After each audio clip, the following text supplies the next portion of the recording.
MG news, জনগণের power house. কোথাও নিরাপত্তা নেই বাংলায়। একটাই পরিবারের নিরাপত্তা, তার নাম মুখ্যমন্ত্রী। আর কারোর নিরাপত্তা নেই, না পুলিশের নিরাপত্তা আছে, না শিক্ষকের, না ছাত্রীর, কারোর নিরাপত্তা নেই বাংলায়। একটা পরিবারের নিরাপত্তা, তাকে নিয়ে ভাবছে বাংলার পুলিশ। এর প্রতিবাদ চলবে বাংলা জুড়ে। এই বাংলাকে এর হাত থেকে মুক্ত করতে হবে।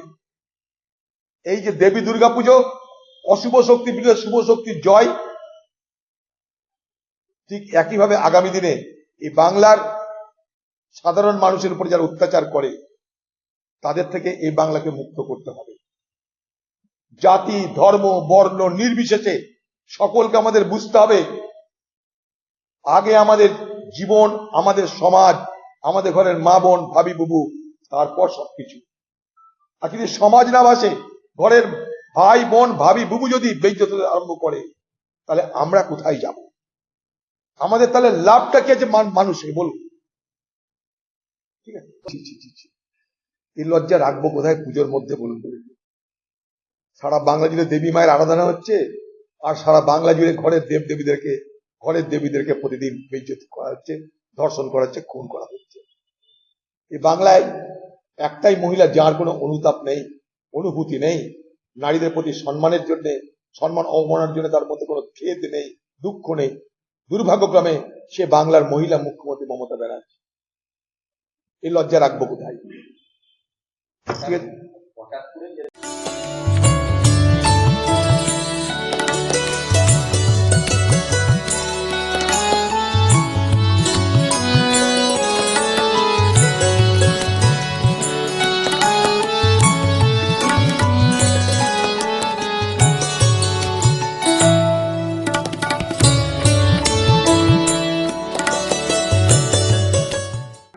আন্দোলনকে ভয় পাচ্ছে, আন্দোলনকে খতম করতে চাইছে, সত্যকে ঢাকতে চাইছে।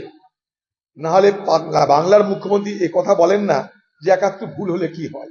এরপর হয়তো বলবেন যে ভাই আমি তো এলাকায় এলাকায় চুল্লুর দোকান খুলে দিয়েছি, মদের দোকান খুলে দিয়েছি, মদ খাওয়ার পর একটু নেশা টেশা হয়, তখন কাউকে ধর্ষণ করতে এটা এমন কিছু তো অপরাধ নয়। একাত্তর একটু একটু হতেই পারে। হ্যাঁ, আপনার পুলিশ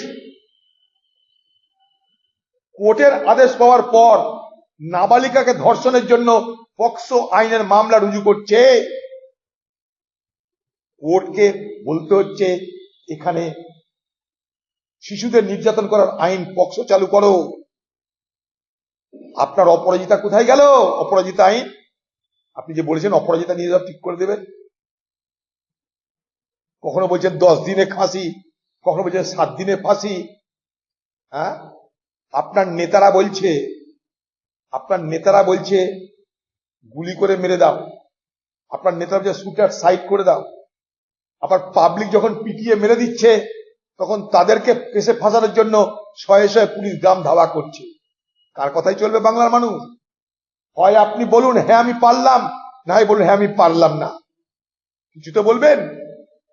আর বাংলার মানুষ কতদিন আপনার নাটক দেখবে? আপনার দলের নেতারা বলছে শুটার সাইড, আপনার দলের নেতারা বলছে গুলি করে মেরে দাও, আইন তৈরি করে 7 দিনের মধ্যে। মানুষ যখন বিরক্তে হামলা করছে, প্রতিবাদ করছে, তখন আপনার পুলিশ বলছে না না না না না, এটা ধর্ষণ না, নতুন একটা স্টাইল করেছে পশ্চিমবঙ্গের পুলিশ। খুন হয়ে গেল, মহিলা খুন হলে ধর্ষণ কথাটা লেখা যাবে না। এটা বাংলার মুখ্যমন্ত্রী নতুন ফরমান। যেমন পশ্চিমবঙ্গের হাসপাতালে ডেঙ্গুতে মারা গেলে, কোভিডে মারা গেলে ফরমান জারি করেছিল। কি ফরমান? রোগের নাম উল্লেখ করা যাবে না, বলতে হবে হার্ট ফেল হয়ে মারা গেছে, অন্য কারণে মারা গেছে। দিদি পুলিশের এই তদন্তে একটা নতুন বাতাবরণ তৈরি করেছে, যেখানে ধর্ষণ খুনের মধ্যে খুন থাকবে, ধর্ষণ থাকবে না। যেমন ডেঙ্গুতে মারা গেলে ডেঙ্গু বলা যাবে না, এমনি মারা গেছে বলা যাবে। ঠিক একই কায়দায় এই পশ্চিমবঙ্গে মুখ্যমন্ত্রী এক নতুন ডায়লগ, এক নতুন ফর্মুলা চালু করেছেন। তার লক্ষ্য করে দেখুন, জয়নগরে কি বলল? খুন হয়েছে জানি, ধর্ষণ জানি না। ঠিক একইভাবে মেদিনীপুরে খুন হয়েছে জানি, ধর্ষণ জানি না। এই নতুন ঢপের কীর্তন শুরু করেছে পুলিশ মুখ্যমন্ত্রীর নির্দেশে। অর্থাৎ দেখাবে এখানে ধর্ষণ কম হয়, খুন হতে পারে, তারপরে দেখাবে পারিবারিক বিবাদ, টাকা পয়সার লেনদেন, অনেক কিছু গল্প হবে।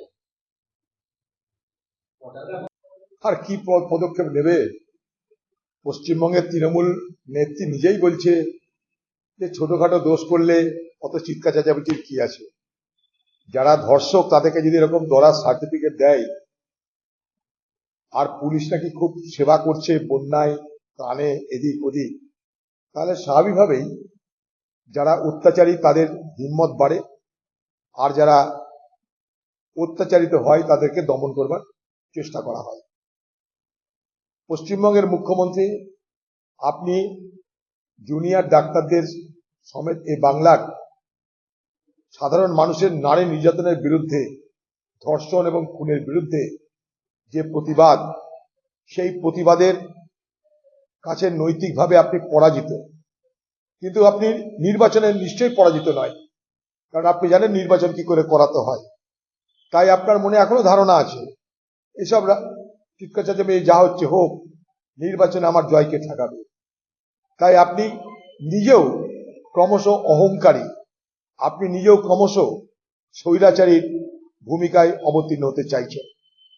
শান্তিপূর্ণ আন্দোলন আপনিও করেছিলেন আপনার রাজনৈতিক জীবনে, মনে করে দেখুন আপনি। হ্যাঁ, আজকে যারা অনশন করছে তারা সেদিনকের মতন চকলেট কেক খেয়ে পর্দার আলারে খাওয়া দাওয়া করে নাটক করতে নিশ্চয়ই অনশন করছে না। তাই তারা সেখানে বলে দিয়েছে সিসিটিভির সামনে অনশন করা হবে।